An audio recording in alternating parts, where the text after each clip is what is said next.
Recording শুরু হয়ে গেল। বিসমিল্লাহির রহমানির রহিম। ছেলেরা আজকে সপ্তম বি এবং ডি সেকশনের ছেলেরা তোমরা আজকে ক্লাসে যোগদান করেছো, অর্থাৎ আশা করি আমাদের ক্লাসটা একটু সুন্দর হবে। তোমরা সকলে একটু মনোযোগ দিয়ে শুনবে। আর এই করোনাকালীন সময় আমরা সকলেই অর্থাৎ যার যার বাসায় অবস্থান করে অর্থাৎ শারীরিক যে সুস্থতা, যে সতর্কতা, সেই জিনিস অবলম্বন করব আর আমাদের নিয়মিত পড়াশোনাগুলোকে চালিয়ে যাব। তাহলে আজকে পত্তযুগের শব্দ গঠন আমরা পড়েছিলাম।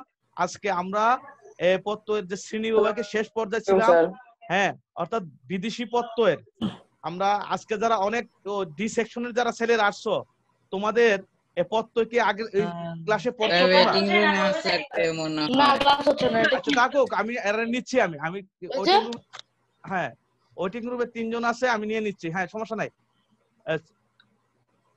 ছেলেরা।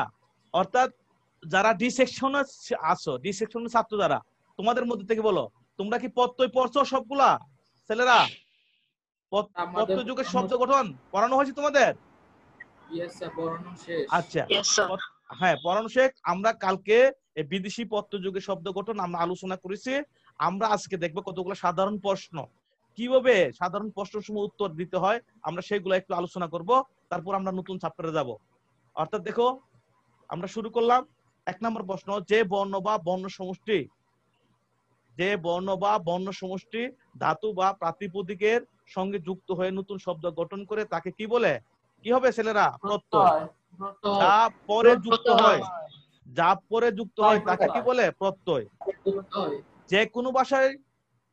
যে কোনো ভাষার সমৃদ্ধি কিসের উপর নির্ভর করে? যে কোনো ভাষার সমৃদ্ধি অর্থাৎ শব্দ সমষ্টির উপর। শব্দ সমষ্টির উপরে। Very good. অর্থাৎ শব্দ সমষ্টির উপর নির্ভর করে। এরপরে বাংলা ভাষার শব্দ গঠন অন্যতম রীতি কোনটি? প্রত্যয়। হ্যাঁ, আর আমরা জানি আরো অনেকগুলো কিছু আছে। অর্থাৎ তারপরে আমরা দেখি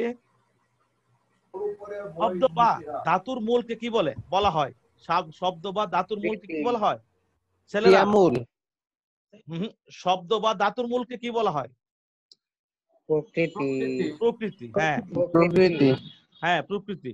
মৌলিক শব্দের যে অংশকে আর কোনোভাবে বিশ্লেষণ করা সম্ভব নয় তাকে কি বলে ছেলেরা?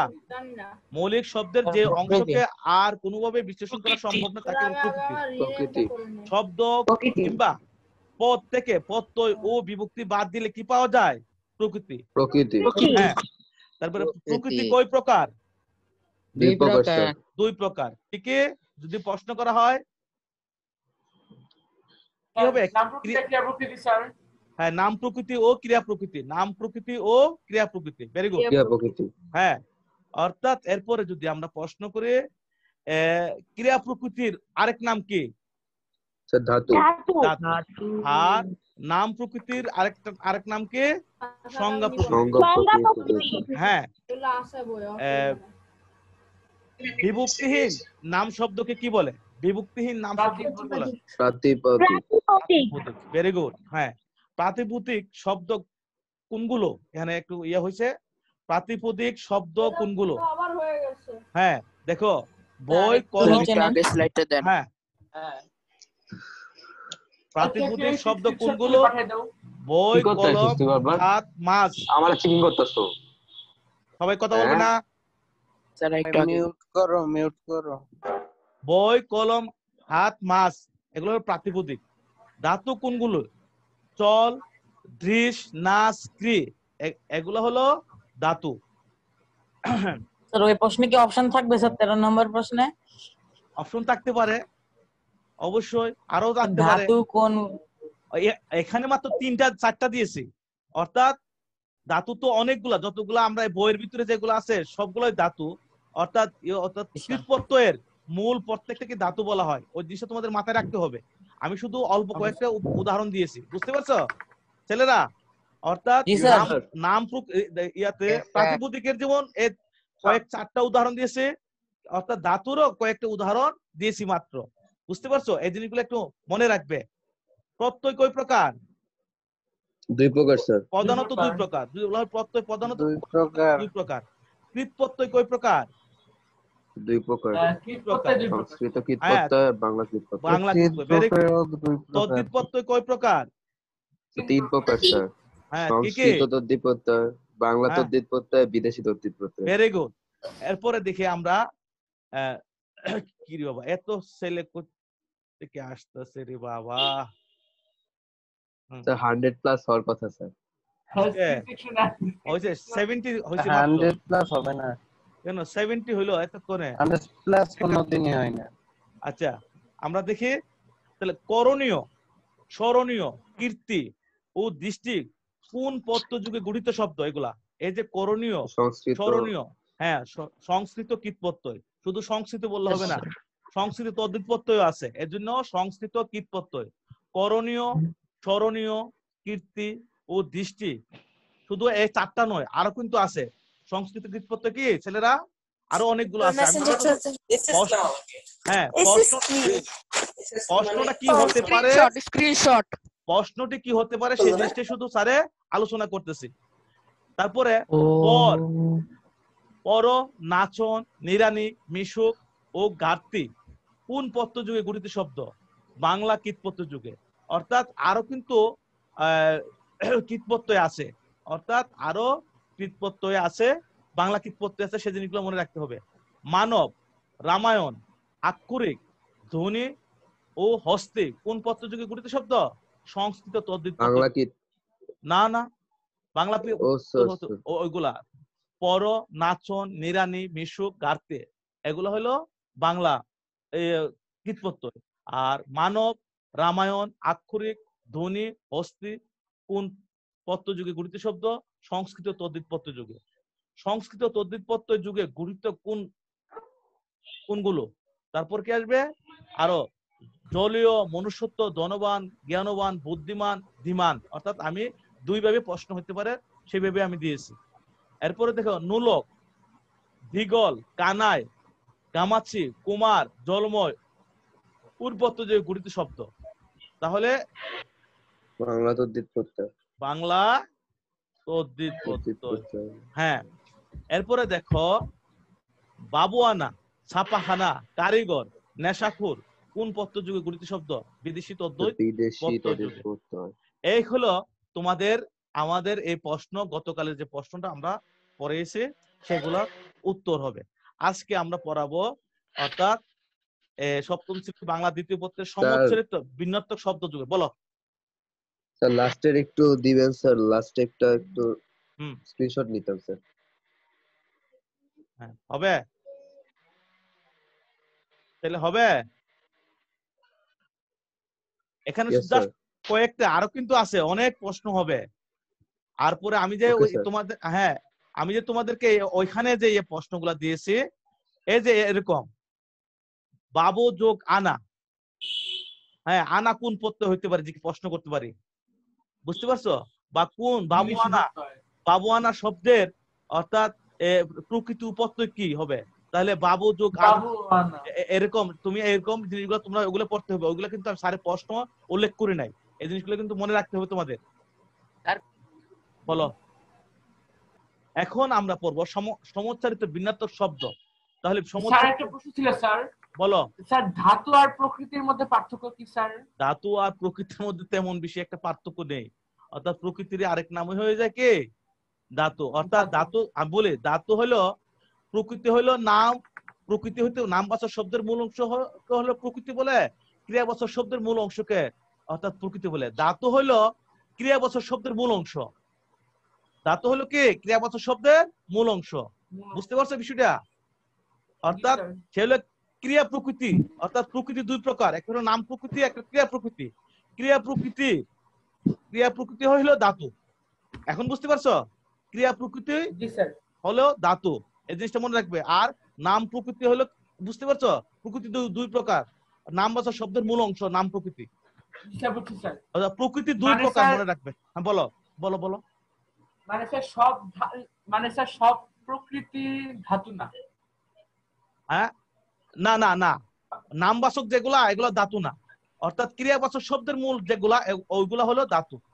আর নামবাচক শব্দ অর্থাৎ প্রাতিপদিকের যে মূল অংশ, প্রাতিপদিকের যে মূল অংশ, এগুলো নাম প্রকৃতি বলে, এগুলোকে ধাতু বলা হয় না।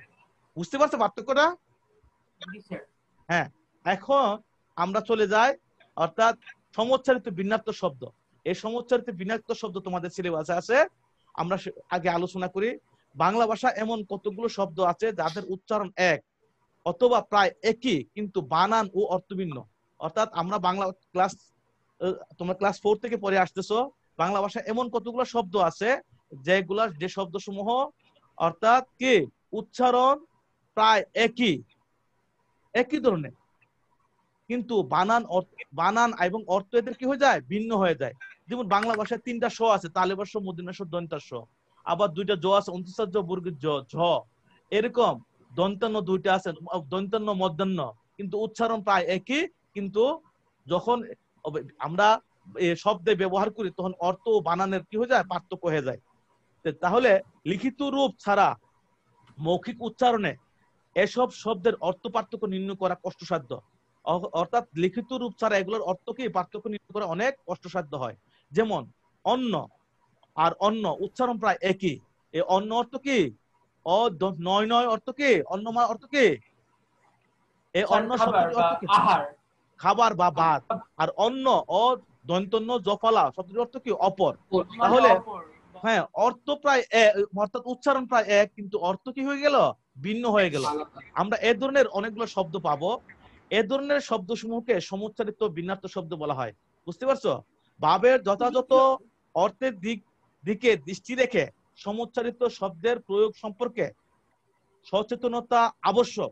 কারণ এ ধরনের শব্দের উচ্চারণ এক হলেও বানান রয়েছে ভিন্নতা এবং প্রতিটি শব্দের মূলও পার্থক্য আছে।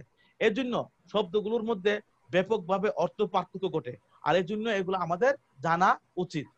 তাহলে আমরা দেখি প্রথমে অংশ শব্দের অর্থ ভাগ হলে এই অংশ শব্দের অর্থ কি। অর্থাৎ আমি প্রথমে বলছি, অর্থাৎ তালিবর্ষ, দন্তাস্য, মধ্যাহ্নাস্য এগুলোর উচ্চারণ প্রায় এক।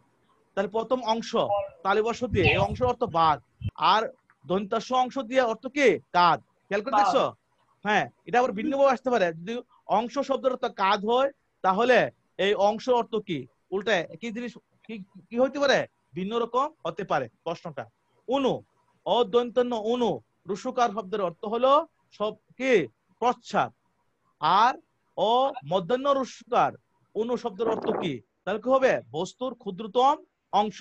এই পার্থক্যগুলোকে হ্যাঁ পরে পরে বুঝতে হবে। অন্য শব্দের অর্থ বাদ, অন্য শব্দের অর্থ অপর। অবিরাম শব্দের অর্থ অনবরত হলে অবিরাম শব্দের অর্থ কি, সুন্দর। খুব ভালো করে এই শব্দটা মনে রাখবে। অভিধান শব্দের অর্থ অনিয়ম, অভিধান যা অনিয়ম যাকে বলা হয় সেই বিষয়টার। আর অভিধান শব্দের অর্থ কি, শব্দকোষ, শব্দ ভান্ডার, হ্যাঁ, বা শব্দ ভান্ডার। তাহলে অর্ঘ্য শব্দের অর্থ মূল্য, অর্থাৎ জফালা নাই। আর অর্ঘ্য জফালা শব্দের অর্থ হলো কি, অর্থাৎ পূজার উপকরণ। এই জিনিসগুলো একটু ভালো করে পড়বে। অশ্ব শব্দের অর্থ ঘোড়া হলে অশ্ব শব্দের অর্থ কি, পাথর। হ্যাঁ, অশ্বয় বফালা আর অশ্বয় মফালা। সফালা শব্দের অর্থ হলো ঘোড়া হলে, মফালা শব্দের অর্থ হলো কি, পাথর। আপন মধ্যাহ্ন শব্দের অর্থ দোকান হলে আপন। দন্তন্য শব্দের অর্থাৎ আপন যেখানে দন্তন্য তার অর্থ হলো কি, নিজ, নিজেকে বোঝানো। আষাঢ় শব্দের অর্থ মাস বিশেষ হলে, আর এই আষাঢ় শব্দের অর্থ কি, প্রবল বৃষ্টিপাত। হ্যাঁ, তারপরে দেখ উপাদান শব্দের অর্থ উপকরণ হলে উপাদান শব্দের অর্থ কি, বালিশ। হ্যাঁ, কিন্তু উচ্চারণ প্রায় একই কিন্তু অর্থের পার্থক্য ঘটে যায়। এই জিনিসগুলো আমাদেরকে ভালো করে পড়তে হবে। এরপরে দেখো পূজন রুসুকার কু বর্গীয় দন্তন্য, পূজন শব্দের অর্থ খারাপ ব্যক্তি। আর কু দীর্ঘকার বর্গীয় দন্তন্য শব্দের অর্থ কি, পাখির ডাক। হ্যাঁ, দেখছো এই সামান্য উচ্চারণ এক শব্দের কারণে কি হচ্ছে, পার্থক্য হয়ে যাচ্ছে। কোন শব্দের অর্থ দুই সরল রেখার মিলন স্থান বা দিক হলে কোন শব্দের অর্থ কি, অনির্ধারিত কোনটি এবং কোনটি। হ্যাঁ, কপাল শব্দের অর্থ ললাট বা মাথার খুলি হলে কপল শব্দের অর্থ কি, গাল। খেয়াল করে দেখছো? কমল শব্দের অর্থ পদ্ম হলে কোমল শব্দের অর্থ কি, নরম। কমল শব্দের অর্থ পদ্ম হলে কোমল শব্দের অর্থ কি, নরম। খুব ভালো করে সাজিদ খুব সমস্যা হচ্ছে নেটওয়ার্কের। কুল শব্দের অর্থ বংশ হলে কুল শব্দের অর্থ কি? নদীর তীর। গা শব্দের অর্থ গ্রাম হলে গা শব্দের অর্থ কি? শরীর।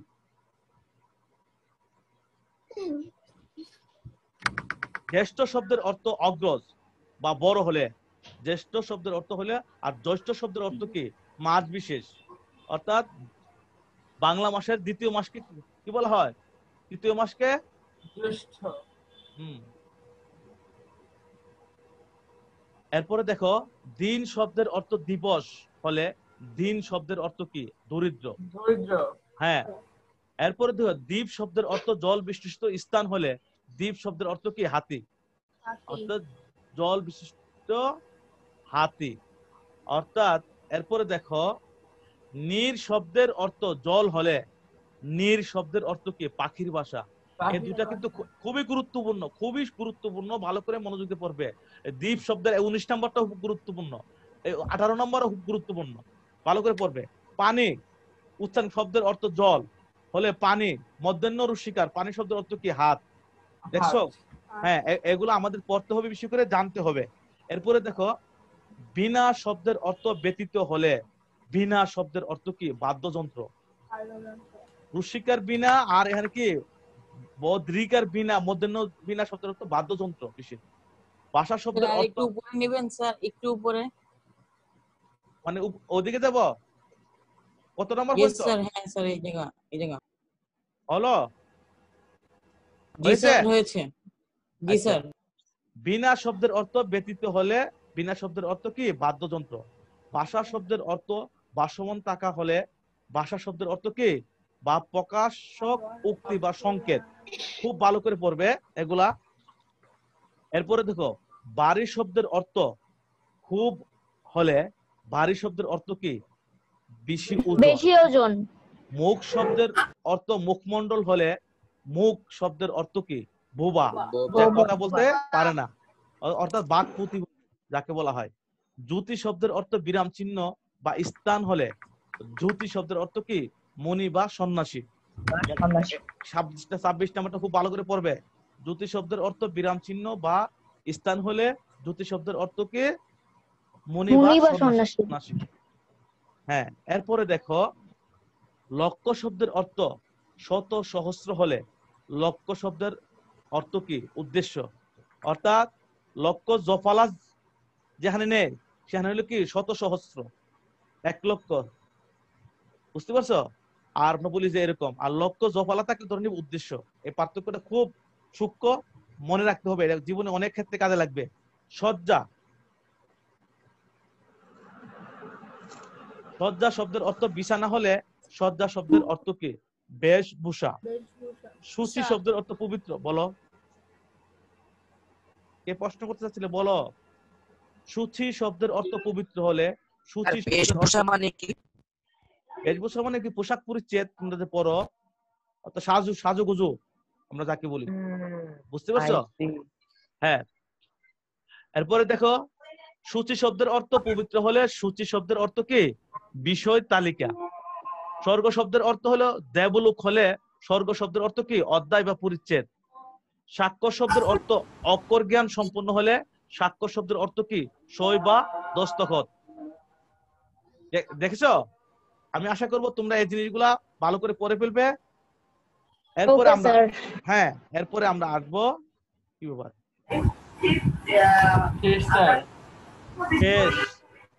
শেষ হয়ে গেল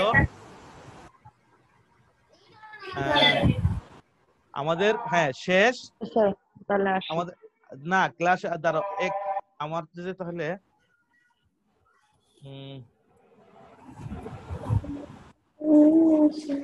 এক মিনিট নতুন কিছু আর পড়াবেন?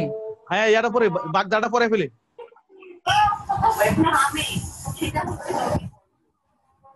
স্যার আজকে মোট 60টা চ্যাট হয়েছে স্যার। 60টা হয়ে গেছে? চ্যাট হয়েছে স্যার, চ্যাট করতে স্যার সবাই। করুক, এরা করুক, শান্তি পায় করুক।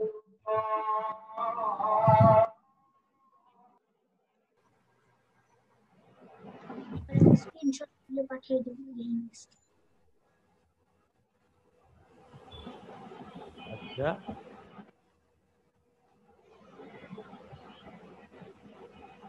ছেলেরা আমরা আজকে বাগদারাতে চলে আসলাম, ঠিক আছে ছেলেরা? ঠিক আছে হ্যাঁ স্যার।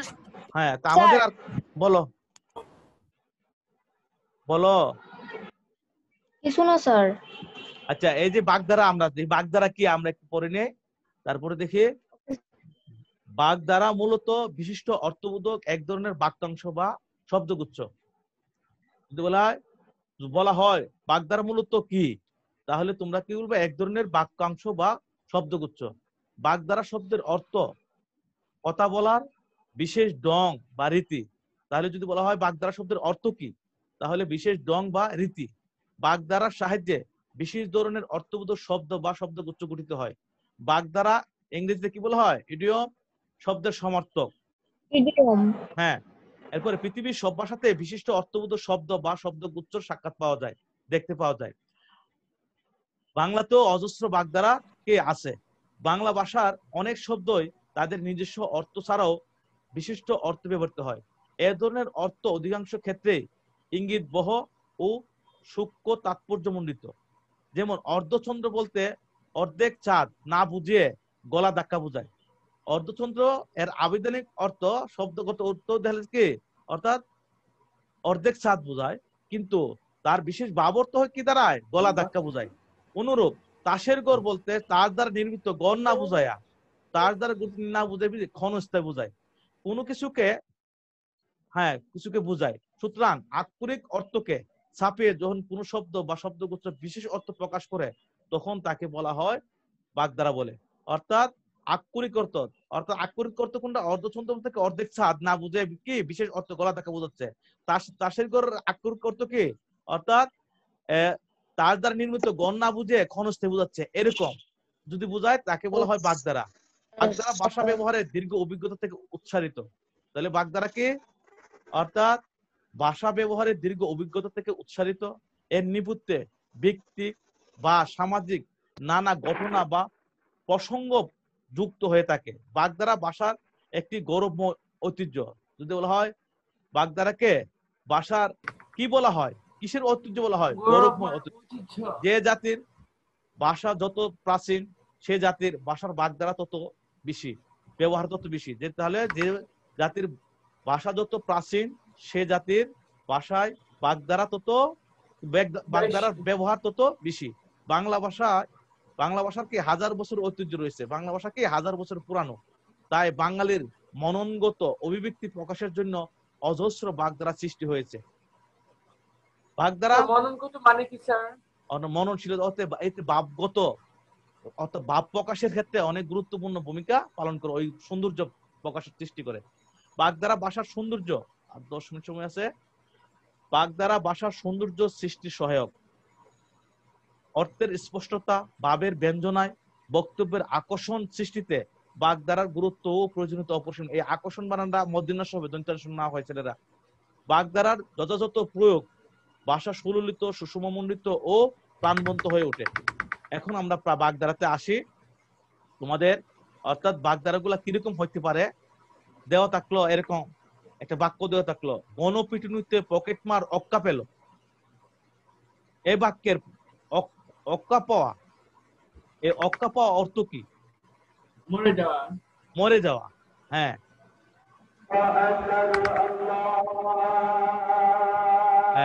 তারপরে আমি তো এখানে একটু ইয়ে করছি, মরে যাওয়া, আর এখানে একটুখানি উল্টা পাল্টা হয়ে গেছে। যাই হোক, হ্যাঁ এখানে উল্টা হয়ে গেছে। অরণ্যের রোদন মানে কি? বৃতা। হ্যাঁ আচ্ছা, হ্যাঁ নিষ্ফল। অর্ধচন্দ্র তো কি? অর্ধচন্দ্র হ্যাঁ, বেয়াদব ছেলেটিকে অর্ধচন্দ্র দিয়ে বিদায় করে দাও। এ বাক্যের এই অর্ধচন্দ্র দ্বারা কি বোঝাচ্ছে? গলা ধাক্কা বোঝাচ্ছে, এরকম ভাবে দেওয়া থাকবে। বা অথবা থাকতে পারে অর্ধচন্দ্র শব্দের বাগধারার অর্থ কি? কি হবে? গলা ধাক্কা। যদি আবার প্রশ্নটা এরকম হইতে পারে, গলা ধাক্কা শব্দটি কোন বাগধারার অর্থ? ছেলেরা অর্ধচন্দ্র। এভাবে একটা বাগধারা 3 ধরনের প্রশ্ন হইতে পারে। একটা বাগধারা কয় ধরনের প্রশ্ন হইতে পারে? 3 ধরনের। হ্যাঁ, এরপরে দেখো, চৌধুরী সাহেব অগাধ জলের মাছ, তার মার পেস ধরা মুশকিল। এই বাক্যের অগাধ জল শব্দের অর্থ কি? সুচতুর ব্যক্তি। অগাধ জল বাগধারার অর্থ কি? সুচতুর ব্যক্তি। আর সুচতুর ব্যক্তি কোন বাগধারার অর্থ? অগাধ জলের মাছ। বুঝতে পারছো? এইভাবে আমরা ধরে ধরে পড়বো, তাহলে আমাদের সমস্যা হবে না। আর বাগধারাগুলা সারা জীবনের জন্য শিখে ফেলবে, কারণ অষ্টম শ্রেণীতে কাজে লাগবে, 9-10-এ কাজে লাগবে, ইন্টারমিডিয়েটে কাজে লাগবে, আর জীবনের বিভিন্ন ক্ষেত্রে গুরুত্বপূর্ণ সময়, চাকরির পরীক্ষা সহ বিভিন্ন পরীক্ষাতে লাগবে। এগুলো তখন নতুন করে পড়া যায় না, এখনই ভালো করে শিখে ফেলবে। বুঝতে পারছো? তারপর আমরা দেখি আমরা কাঠের ঢেকি, এর অর্থ হলো অপদার্থ। তাহলে অপদার্থ কোন কোন বাগধারার অর্থ? আমরা কাঠের ঢেকি। তুমি তুমি কলে আমরা আরে বানানটা বললে, তুমি হলে আমরা কাঠের ঢেকি, তোমাকে দিয়ে কিছুই হবে না। এই বাক্যে আমরা কাঠের ঢেকি অর্থ কি বোঝাচ্ছে? অপদার্থ। আক্কেল ছেলামি শব্দের অর্থ কি? বোকামি দণ্ড। অথবা থাকতে পারে বিনা টিকিটে ট্রেনে চড়ে পলাশকে 50 টাকা আক্কেল ছেলামি দিতে হয়েছে। এই বাক্যের আক্কেল ছেলামি কি অর্থ প্রকাশ করে? বোকামির দণ্ড। হ্যাঁ, তারপরে দেখো এসব যে তোমার আষাঢ়ের গল্প, তা আমাদের জানা হয়ে গেল। এই বাক্যের এই আষাঢ়ের গল্প দ্বারা কি বোঝানো হচ্ছে? আজগুবি গল্প। হয় আজগুবি গল্প শব্দের বাগধারা কি? আষাঢ়ের গল্প। বুঝতে পারছো কোন বাগধারার অর্থ? তাহলে কি হবে? আষাঢ়ের গল্প। অরুণচন্ডী অমিত ব্যয়, ছেলেটা অরুণচন্ডী হলে পৈতৃক সম্পত্তি 2 দিনে নিঃশেষ করে দিবে কেন? এরকম ভাবে থাকবে 2-3 প্রকারের। এরপরে দেখো ইঁদুর কপালে, খুবই গুরুত্বপূর্ণ। ইঁদুর কপালে খুবই গুরুত্বপূর্ণ, অর্থাৎ মন্দ ভাগ্য। ইঁদুর কপালে শব্দের অর্থ কি? মন্দ ভাগ্য। ফাহিম স্যার একটা কথা ছিল স্যার আমার। বলো। স্যার অনেক বইয়ে স্যার দেওয়া অষ্টভাগ্য, অষ্টভাগ্যটা মানে কি স্যার? বুঝি নাই। অষ্টভাগ্য মানে কি স্যার? অষ্টভাগ্য এই বইতে অষ্টধাতু নেই। না স্যার, এটা মানেটা কি স্যার? অষ্টধাতু এই বাগধারা ইঁদুর কপালের তো অষ্টধাতু না স্যার, এটা অষ্টভাগ্য মানে কি স্যার? অনেক বইয়ে দেওয়া আছে ইঁদুর কপালে মানে অষ্টভাগ্য। অষ্টধাতু অষ্টভাগ্য স্যার। অষ্টভাগ্য অদৃষ্ট অদৃষ্ট ভাগ্য অদৃষ্ট হবে। আচ্ছা যাই হোক, এখন পরে আমি তোর কথা বুঝতেছি না। আমি ফাহিম ইঁদুর কপালে, তাই তো টাকশালের চাকরিটা হয়েও হলো না। অর্থাৎ তাহলে এই যে বলা হচ্ছে, এই যে ইঁদুর কপালে দিয়ে কি বোঝাচ্ছে? মন্দ ভাগ্য। তারপরে দেখো ছেলেটা ইস্ত্রি পাকা বলেই তো বড়দের সঙ্গে অমন করে তর্ক করছে। এই ইস্ত্রি পাকা শব্দের অর্থ কি? অকালপক্ষ। বা অকালপক্ষ কোন বাগধারার অর্থ? ইস্ত্রি পাকা। এরপরে দেখো পুতুলের বিয়েতে এত বড় আয়োজন, এই দেখছি এলাহি কাণ্ড। এই বাক্যের এই এলাহি কাণ্ড দিয়ে কি বোঝাচ্ছে? বিরাট ব্যাপার বা বিরাট আয়োজন। তাহলে এই বিরাট ব্যাপার কোন বাগধারার অর্থ? এলাহি কাণ্ড। এবার ধরে ধরে পড়বে। হ্যাঁ, এরপরে দেখো কুলুর বলদের মতো সংসারের পিছে সারা জীবন খাটলাম, কিন্তু লাভের লাভ কিছুই পেলাম না। তো এই কুলুর বলদ, এই বাক্যের কুলুর বলদ শব্দের অর্থ কি বোঝানো হচ্ছে? একটা না খাটুনি। তাহলে একটা না খাটুনি বাগধারার অর্থ কুলুর বলদ। তারপরে দেখো কই মাছের প্রাণ যা সহজে মরে না, চোরটা কই মাছের প্রাণ পিটুনি খেয়েও বেঁচে গেল। এরপরে দেখো তুমি তো বড় সাহেবের খয়ের খা, তোমার পদোন্নতি তো হবে। এই বাক্যের এই খয়ের খা দিয়ে কি বোঝানো হচ্ছে? চাটুকার বা তুষামতকারী। চাটুকার বা তুষামতকারী। তাহলে যদি বলা হয় চাটুকার কোন বাগধারার অর্থ? তাহলে কি হবে? খয়ের খা। হ্যাঁ, গুফ খেজুরে লোকের পক্ষে উন্নতি করা সম্ভব নয়। তাহলে কি এই বাক্যের গুফ খেজুরে অর্থাৎ শব্দ কি? অলস। তা যদি বলা হয় এই অলস শব্দটি কোন বাগধারার অর্থ? গুফ খেজুরে। দেখো এই অঙ্ক মিলবে না, কারণ গোড়াতেই তো গলদ রয়েছে। গোড়াতে গলদ বলতে, এই বাক্যের গোড়াতে গলদ বলতে কোন কিসে কি বোঝানো হয়েছে? শুরুতেই ভুল। শুরুতে ভুল কোন বাগধারার অর্থ? গোড়ায় গলদ। হ্যাঁ, আশা করেছিলাম বিদেশে যাব, এখন দেখছি সে গরিব আলী। তাহলে কি দেখা যাচ্ছে? অর্থাৎ এই বাক্যের গরিব আলী শব্দের অর্থ কি? আশায় নৈরাশ্য। অর্থাৎ এই আশায় নৈরাশ্য শব্দের অর্থ কি? গরিব আলী। হ্যাঁ, পড়াশোনায় মনোযোগী না হলে পরীক্ষা ঘোড়ার ডিম পাবে। ঘোড়া কি ডিম পারে? না স্যার। পারে না। তাহলে এই বাক্যের ঘোড়ার ডিম দিয়ে কি বোঝানো হচ্ছে? অবাস্তব বস্তু। অবাস্তব বস্তু। তুমি বাসায় পড়াশোনা করবা না, বসে বসে চিন্তা করবা যে আমি কি হবে ক্লাসের মধ্যে প্রথম হব, তাহলে কি এটা কি কোনোদিন সম্ভব? সম্ভব না। এই জন্য অবাস্তব কি বস্তু বলা হয়েছে। যদি বলা হয় অবাস্তব বস্তু শব্দটি কোন বাগধারার অর্থ কি আসবে? ঘোড়ার ডিম। ঘোড়ার ডিম। হ্যাঁ, এরপরে দেখো, মা মরা ছেলেটি সৎ মায়ের চোখের বালি। এই চোখের বালি শব্দের অর্থ কি? অপ্রিয় বা চক্ষুশূল লোক, অপ্রিয় বা চক্ষুশূল। তাহলে যদি বলা হয় অপ্রিয় বা চক্ষুশূল শব্দটি কোন বাগধারার অর্থ, তাহলে কি আসবে? তাহলে চোখের বালি। হ্যাঁ, প্রথম সাময়িক পরীক্ষায় খারাপ হওয়ায় তার টনক নড়ল। এই বাক্যের টনক নড়ল শব্দের অর্থ কি? চৈতন্য উদয় হওয়া, অর্থাৎ বোধের জাগরণ ঘটা। অর্থাৎ যদি বলা হয় চৈতন্য উদয় হওয়া শব্দটির কোন বাগধারার অর্থ? টনক নড়া। এরপরে তো আফজাল সাহেবের মুখে কিছুই আটকায় না। টুট কাটা যাকে বলে, এই টুট কাটা বাক্যের এ বাক্যের টুট কাটা দিয়ে কি অর্থ বোঝানো হচ্ছে? স্পষ্টভাষী। স্পষ্টভাষী। হ্যাঁ, তাই স্পষ্টভাষী বাগধারার অর্থ কি? টুট কাটা। এরপরে দেখো, আমরা দেখি চাকরি পেলে ডুমুরের ফুল হয়ে উঠলে যে দেখাই পাওয়া যায় না। তাহলে এ বাক্যে ডুমুরের ফুল শব্দ দিয়ে কি বোঝানো হচ্ছে? অদৃশ্য বস্তু। এই অদৃশ্য বস্তু কোন বাগধারার অর্থ? ডুমুরের ফুল। ডুমুরের কোন গাছের কখনো কি ফুল কি হয়? হয় না। তুমি তো বড় সাহেবের ডাকের কাঠি, তিনি যা বলেন তুমি তাই বলো। এই ডাকের কাঠিতে কি বোঝানো হচ্ছে? মু সাহেব বা তুষামুত বলছে। এই মু সাহেব শব্দটি কার কিসের অর্থ? ডাকের কাঠি। এরপরে দেখো, প্রবাসীর ছেলের বাড়ি ফেরার প্রতীক্ষায় বাবা মা তীর্থের কাকের মতো অপেক্ষা করছে। এই বাক্যে তীর্থের কাক দিয়ে কি বোঝানো হচ্ছে? সাগ্রহ, মানে আগ্রহ সহকারে প্রতীক্ষাকারী, অর্থাৎ অপেক্ষা করা বোঝাচ্ছে। তাহলে সাগ্রহ প্রতীক্ষাকারীর কোন বাগধারার অর্থ? তীর্থের কাক। এরপরে দেখো, তার কাণ্ড দেখে আমি তো বনে গেলাম। এ তো বনে যাওয়া শব্দের অর্থ কি? স্তম্ভিত হওয়া। স্তম্ভিত হওয়া কোন বাগধারার অর্থ? তো বনে যাওয়া।